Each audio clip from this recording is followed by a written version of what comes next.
what I'm doing at the moment is airbrushing in the block colours for Spider-Man. So we're going to put in the reds and the blacks, and then I come back in later with white to highlight any highlight areas and turn some of the black grey and build the picture up slowly and surely. Did the draw out already with a white chalk pencil, which doesn't get affected by, or doesn't affect the paint sticking or anything like that. So it's all very, very accurate, very small, fine work. But I'm not colouring in, I'm avoiding the colouring in scenario where you end up with lots of lines on the paintwork, so it looks like it's been coloured in with a pencil. So do a little bit of random spraying as well as straight lines to the edges. If we go back in a couple of times, then we can even it out and it looks as it should look. So we've got 4 airbrushes set up at the moment. So this, what I'm currently on, is with a red for the red parts of Spider-Man, and then I've got black and white. There's 2 whites, so one is a stronger mix than the other, depending on what I'm doing. So when I want to do the eyes, for example, I'll use the stronger mix. When I'm doing the highlight, I use the weaker mix, just because I want to go in really fine, so it's got to be quite thin as the paint. I should end up with Spider-Man coming in, so I'll switch from the red to the black, and then I'll put in the webbing of his suit in black first, and then come back in with the white afterwards.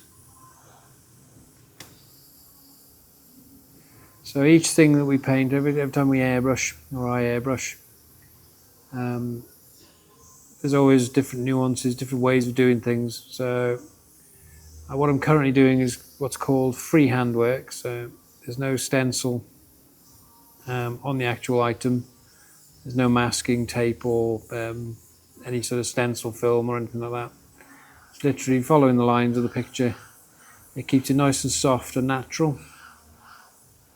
But you can work it back and forth. So if you do overspray anywhere or spray somewhere you didn't intend to, you can work it back by going in with the other colour to bring it back to where you wanted it.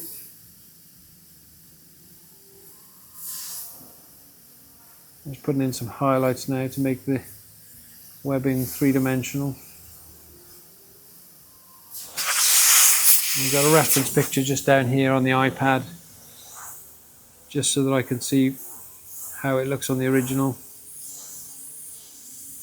This is the picture we use when we teach, so that students get used to the airbrush control. Doing dots and dashes, which is a normal training technique, is great for starting off, but gets boring quite quickly. So put a picture in it. Doesn't have to be exactly like what I'm doing now, but it just gives you something to focus on, a bit more disciplined. You need to be accurate with it, basically.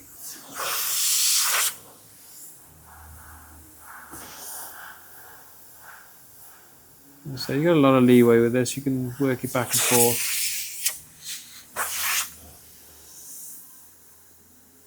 So we do a lot of bicycles, a lot of motorcycles, Harley Davidsons, Triumphs, whatever.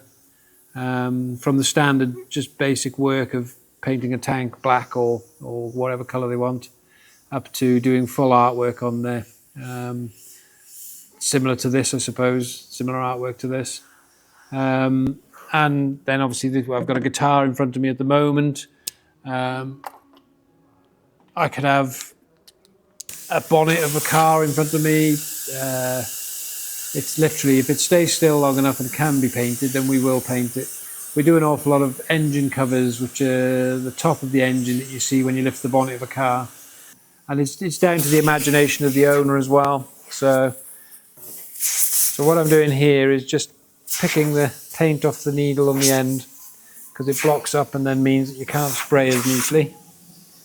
because obviously we want fine lines to go down on Spider-Man's webbing.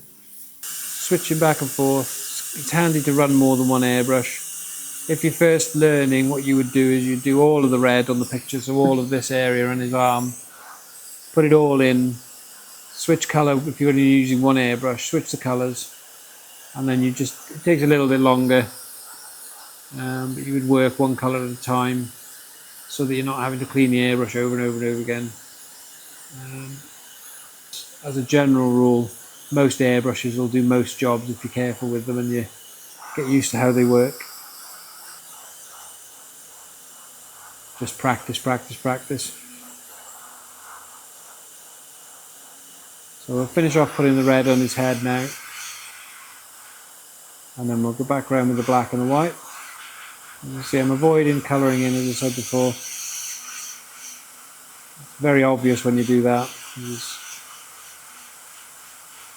end up with a very patchy looking piece, basically. So I'm going to use a shield now, which is a piece of melamine, basically. And that's just going to give me an edge to the side of Spider-Man's head.